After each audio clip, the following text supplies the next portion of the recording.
This is Falaknaz here, your business studies educator. Let us make business studies easy with Easyhai Online, learning easy here.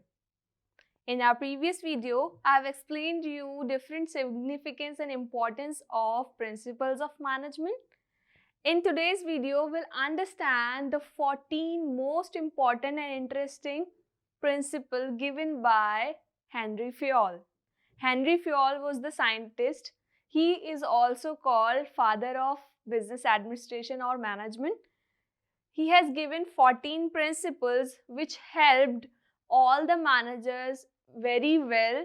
All the managers keep in mind these principles while working, while managing all the environment, whether it is organizational environment or any other environment. So let's understand those most important 14 principles of Fayol, students.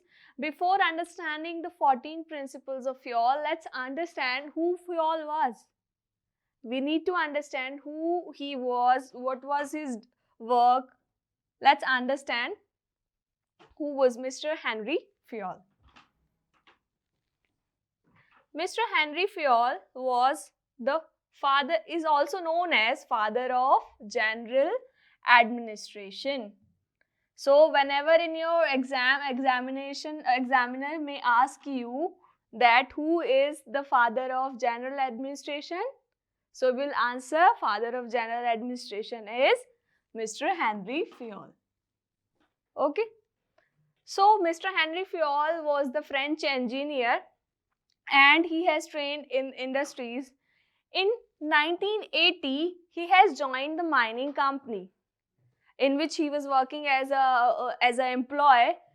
After that, he was working, he has observed so many things and he become skillful. So that after that, company has assigned him post of managing director. At that time, company was facing insolvency. But Henri Fayol decided that he will take that responsibility and he will improve condition of the company. So he has become the managing director of the company in 1988. That was the phase he became rags to riches.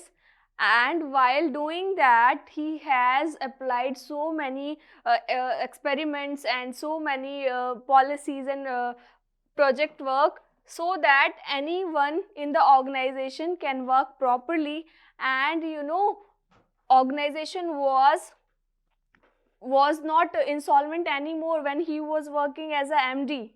So he has done lot of things to improve the condition of the company.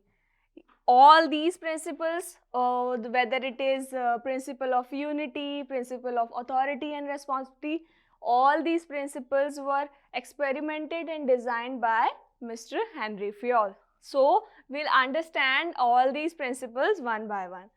So this is his life story, and that is why he is also called as father of general administration. You have to remember this point. Father of general administration is Henri Fayol. Now, he has given 14 principles of management.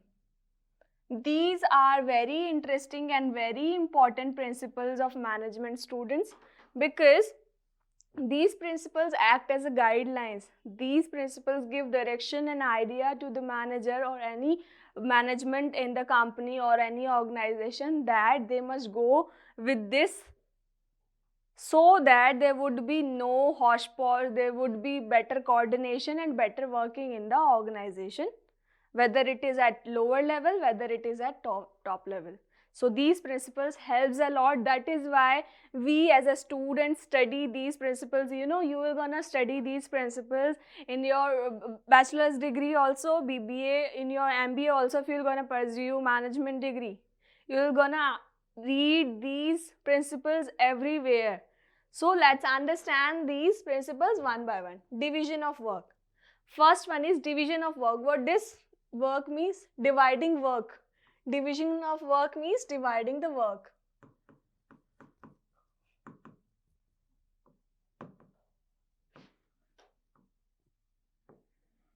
Dividing the work. Henri Fayol has said that work must be divided as per the efficiency of the employee, as per the skill of the employee. Every employee has different skills, right? Everyone has different skill. So he said that work must be divided as per the skill of individual. Suppose in your school, your teacher cannot do every task. Your principal cannot do every task. He cannot go to each and every class and teach you. He cannot manage, or he or she cannot manage anything, all the things in the organization, right? He cannot make question paper for you.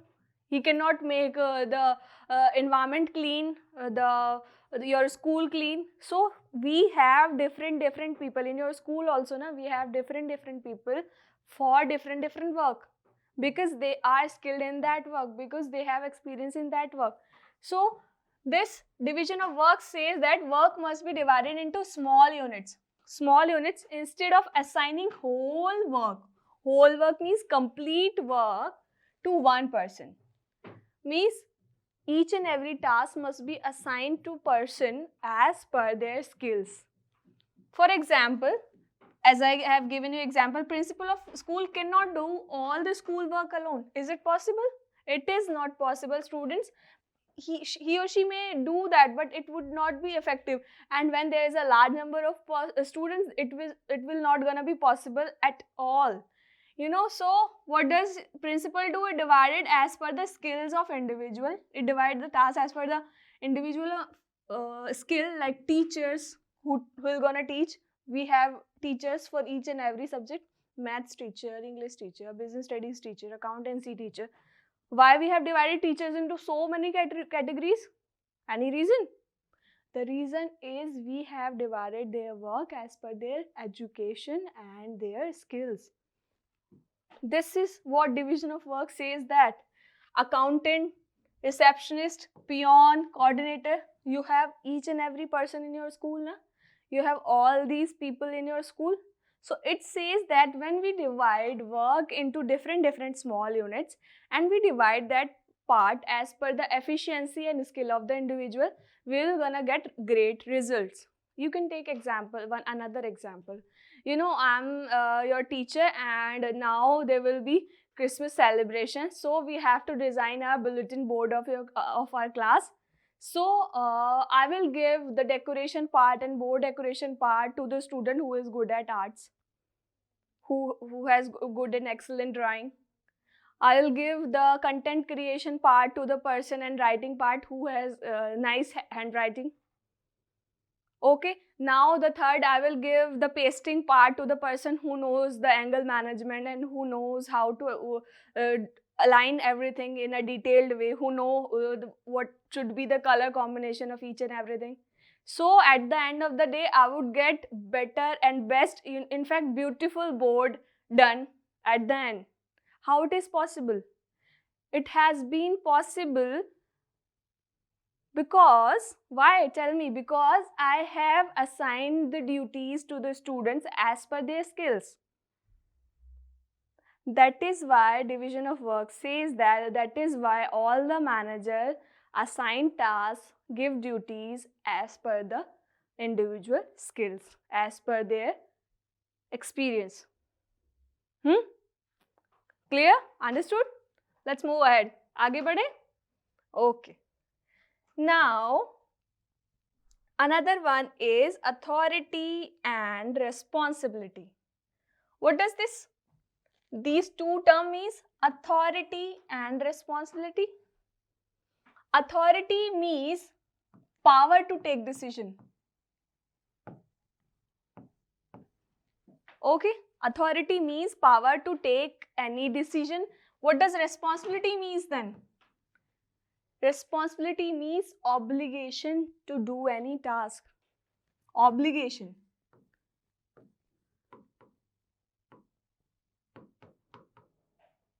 Right? Understood? So, authority means when we have power to take decision. Obligation means when we are obliged or we have a duty to fulfill any task. Authority facilitates the management to work efficiently to work efficiently. What does responsibility do then? Responsibility makes them responsible for the work done. For the work they have completed, responsibility make them responsible to do that task under their guidance or leadership. Let's understand this with an example. So let's understand this with an example. I have explained you that authority means power to take decisions and responsibility means obligation to do that task. Every person must be assigned authority as well as responsibility both, so that there would be no confusion and task can be done properly. As authority facilitate the management to work efficiently and responsibility help them to be responsible at the work done under the guidance and leadership. Let us understand this quote with an example. You have given responsibility to an employer to produce 100 units within 1 week, right? You have said that that person have to complete the task within 1 week. But what you have done, you have not given authority to order the raw material in case of any shortage. So what would happen? What would happen? Tell me. If there is any shortage of the raw material, will that person be able to produce any more? Will that person will be able to produce those 100 units within 1 week? What will happen? Production will gonna stop. There would be no production. There would be minimal production. Means he has stopped producing at 50 units. So there was a shortage of raw material after that. He will not be able to complete those 100 units within 1 week.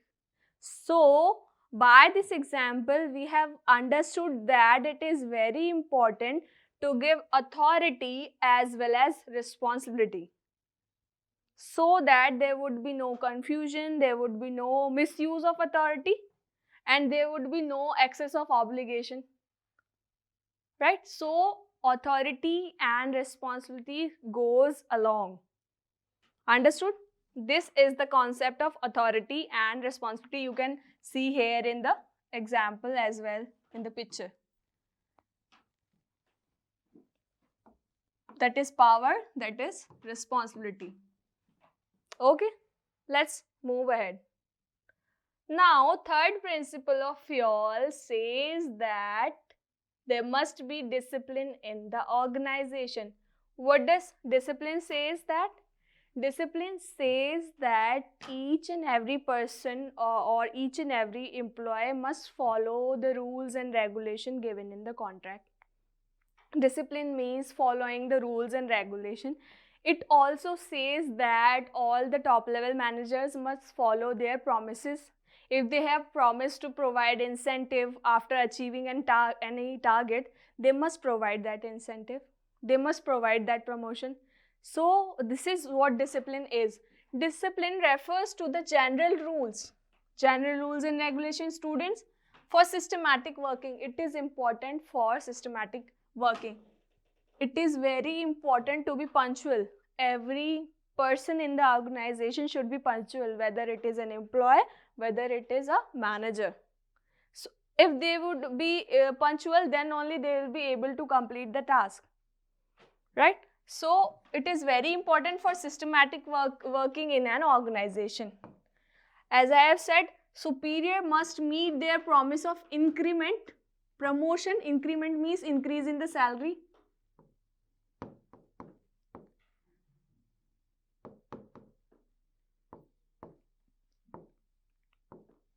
Promotion means promotion, all of you knows that. And wage revision means revision in the wage rate. Yearly revision, there is a yearly revision in every employee salary. Government employee get that facility. Now all of you must have heard that as per the government rule, government employees get 7th pay commission, wage rate as per the 7th pay, right? So this is what says that every superior must meet their promises. But here superior also meet their promises and employees also. Superior and employees also meet their promise, they should work efficiently and effectively. It applies this rule of discipline, this rule of this principle of discipline applies both way. Here also, here also. Both of us need to be on time. You can see a big watch here. Employees should be on time. In fact, managers or superior must be on time. Discipline means it applies to everyone. This is unbiased. Okay, students? So, that is why each and every organization, all the organization who have great discipline, they have great coordination and they work efficiently and effectively both. Understood? Now, let's move ahead. Let's understand the another principle, that is unity of command. This is very interesting, students, and it is very important. Each and every organization should apply that. Whenever there is a number of employees, each and every organization must apply this principle. What is it? It says that unity of command. What does it mean?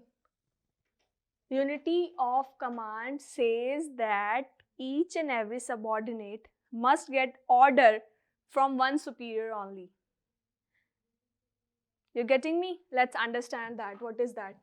A subordinate must get command from one boss only. One boss only means one superior only.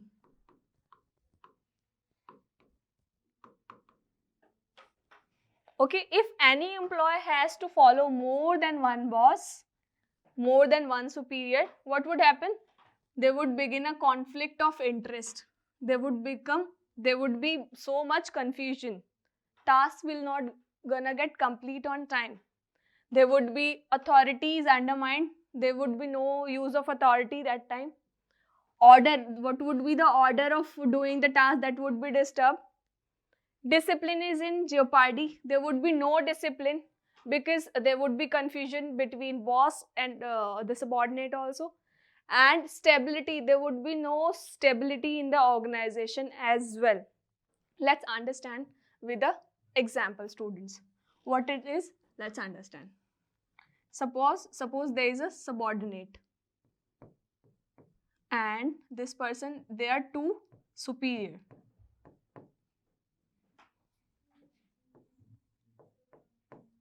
Two superior, these are the superior.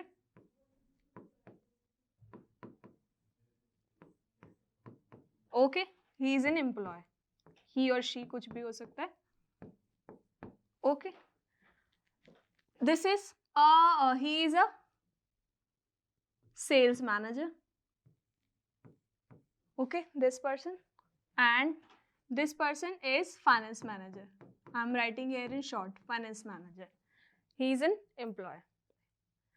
Sales manager told this employee that he has to increase sale, whether he provide 40% discount, 30% discount, 20% discount, but he needs more sale.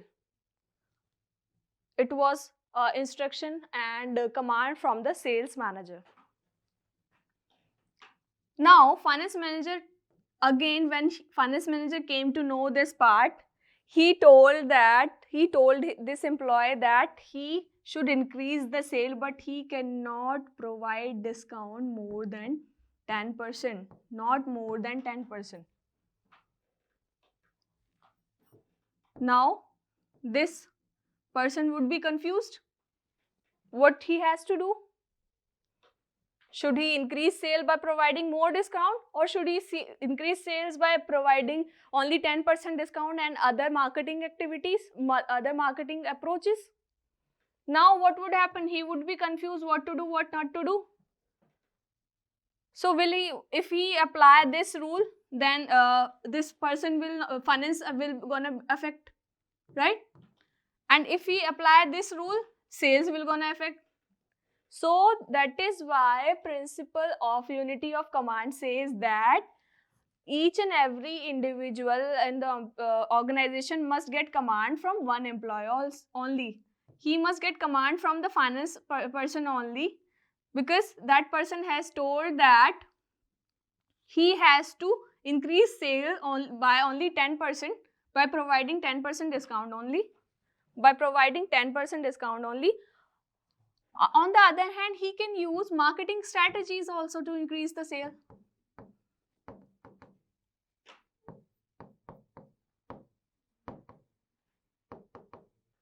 Okay, students, is it clear? So that is why it is very important to follow the rule, the principle of unity of command. I hope it is clear to you. Clear, right? You know, these principles are very important for you, whether you will do MBA or not, wherever you will be in your future. As a manager, you have to apply these principles. If you will apply these principles, you will get very great benefit. Good coordination in the organization. All your employees would be happy. You would be happy. So let's understand another principle. Okay, students? Fifth principle of management is unity of direction. As I have explained you, in unity of command, there must be one boss only. Unity of direction says that one unit, one plan. There must be one plan for one unit. How? It means that all the person working in a company should have one goal and motive which will make the work easier and to achieve the set goals easily. Each and every organization must have one goal only. You know, there are companies who are huge companies who produce different line of products like cosmetics, medicine, confectionery. If each and every department will want to increase their sale of their department only, will it gonna accomplish the main goal of organization? What is the main goal of organization? Main goal of organization is to produce maximum units overall and to increase the sale overall.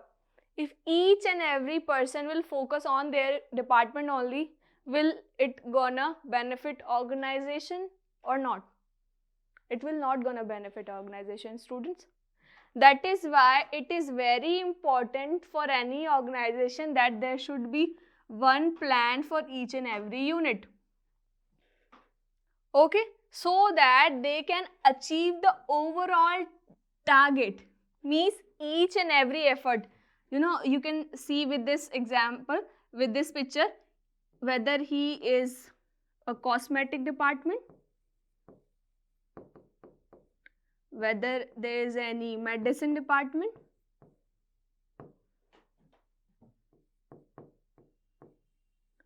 whether there is any other department like you can say confectionery.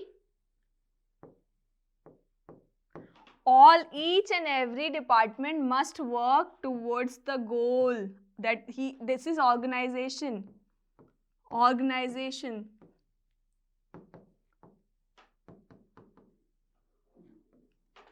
Each and every person must follow the goal of organization like this.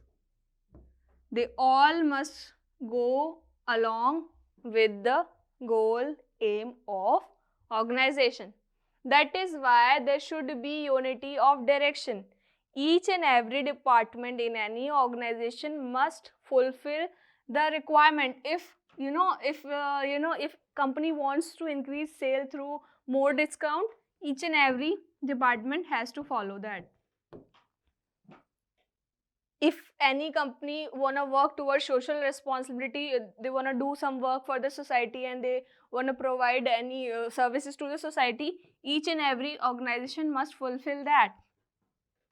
If company want to achieve sales up to 1 crore, so each and every department has to work toward that. They all must work in united way in the same direction. That is what unity of direction. One unit, one plan. Understood, students? Let's understand another one. What's next? Next, sixth principle of Fayol says that there must be subordination of individual interest to general interest. Means each and every person in the organization must sacrifice his individual interest and must consider the interest of organization first. Okay, what is it? If individual objectives are in different direction, then manager must try to reconcile the individual interest with organizational goal. Let's understand with the example. If an individual interest is to earn more remuneration, each and every person wants to earn more. Every employee wants that. So if person wants to earn more remuneration or more salary, remuneration is salary, and organization is going through a financial crisis. Person want that I need an increment in my salary, then only I'll work in this organization. But in real time, the organization is going through the financial crisis. They do not have enough funds. So what should be the objective? What should be the responsibility of manager, of any employee towards manager or towards organization? It says that employee must sacrifice that. How it has the objective to cutting down the expensive, then individual must sacrifice their interest. Means company is going through the financial crisis. They are already cutting their expenses, day-to-day expenses, and you as an employee, you are an employee and you are demanding that I need more salary. I need 10,000 increment in my salary. Is it feasible? Is it in the favor of organization? So this principle says that the individual interest of the employee must be sacrificed for the interest of the organization, because ultimately he is working in the organization. In the present, company is facing financial crisis. If he'll cooperate and coordinate, it may be possibility that company may produce much and much product in coming year and increase his its sale, right? So then ultimately employee will also gonna get benefit with that. It will help the employee also. So for the time being, for the connectivity with the organization, employee must sacrifice their objective for the sake of general interest. Their interest for the sake of general interest is interest of organization. Clear? This is how this thing works. Now our next principle says that there must be fair remuneration to the employees. That is seventh, remuneration of person or employees.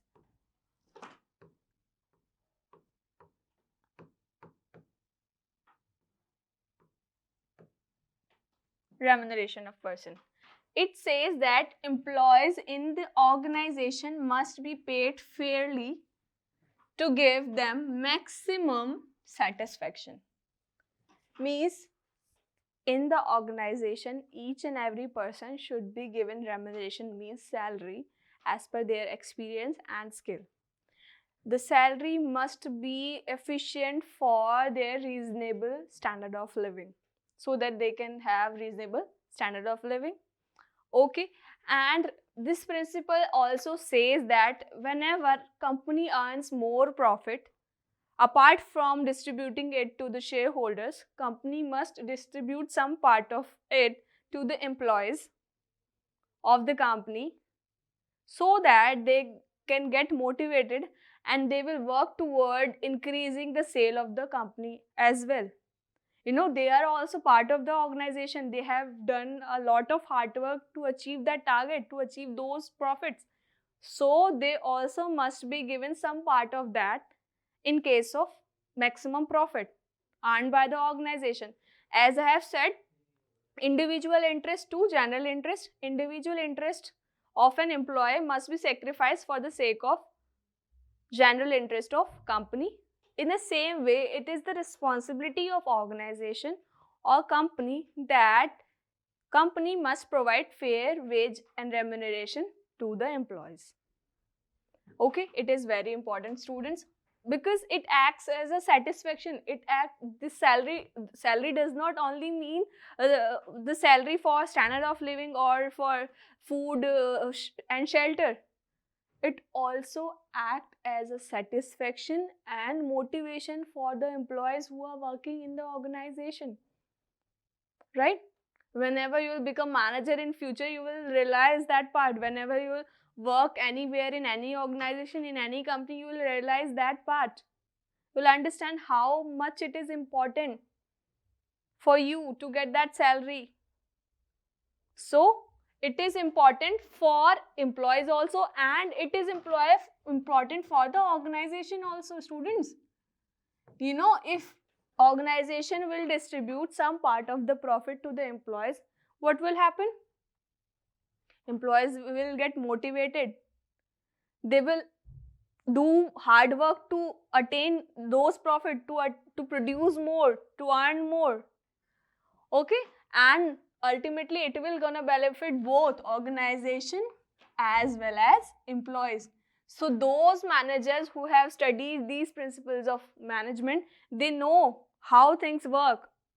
If they'll cut down from the salary of the employees, if they will not provide enough incentives and promotion to the employees, will the employees gonna get satisfaction? Leave the maximum part, they will not gonna get minimum satisfaction, students, minimum. So this principles is important for employees as well as organization. Okay, now our next principle